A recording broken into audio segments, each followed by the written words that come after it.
அர்த்தம்.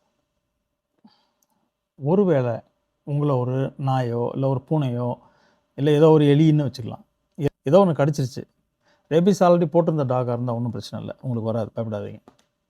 ஆனால் ஏதோ ஒன்று வெளியில் எங்கேயோ போகிறீங்க, ஏதோ ஒரு எலி கடிச்சிருச்சு இல்லை ஒரு பூனை கடிச்சிருச்சு இல்லை டீப்பாக ஸ்க்ராட்ச் பண்ணி ஏதோ ஒன்று பண்ணிடுச்சுன்னா ஃபஸ்ட்டு நீங்கள் அந்த இடத்துல தண்ணி லேசாக மைல்ட் சோப் போட்டு அதை வாஷ் பண்ணிடணும். அதில் போட்டு இறுக்கி துணியை போட்டு கட்டுறது, இல்லைன்னா அங்கே வந்து அதில் மஞ்சளை போடுறது, எண்ணெயை போட்டுட்டு பரவாயில்லன்னு விட்டுறது, இந்த மாதிரிலாம் எதுவுமே பண்ணாமல் உடனடியே டாக்டர்கிட்ட போங்க. பிஇபின்னு ஒன்று இருக்குது, பிஇபி ட்ரீட்மெண்ட் அப்படின்னு நம்ம சொல்கிறது, போஸ்ட் எக்ஸ்போசர் ப்ரொஃபைலாக்சிஸ் ட்ரீட்மெண்ட் அப்படின்றது பேர். அது வந்து ஒரு லைஃப் சேவிங் ட்ரீட்மெண்ட். அந்த பிஇபி ட்ரீட்மெண்ட் வந்து ஒரு அப்ராக்சிமேட்லி ஒரு 5 இன்ஜெக்ஷன் மனுஷனுக்கு போடுறது.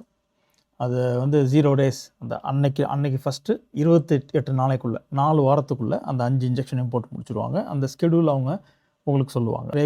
ரேபிஸ் இருக்க டாகால் அட்டாக் ஆனால் கூட காப்பாற்ற முடியும். ஆனால் நம்ம அதை இக்னோர் பண்ணிடக்கூடாது. சின்ன காயம் தானே, ரத்தம் லேசாக தானே வந்திருக்கு, சரியாக போகும் அப்படின்ட்டு விட்டுறக்கூடாது. ஸோ ரேபிஸை வந்து தடுக்கிறது தான் பெஸ்ட்டு ட்ரீட்மெண்ட்.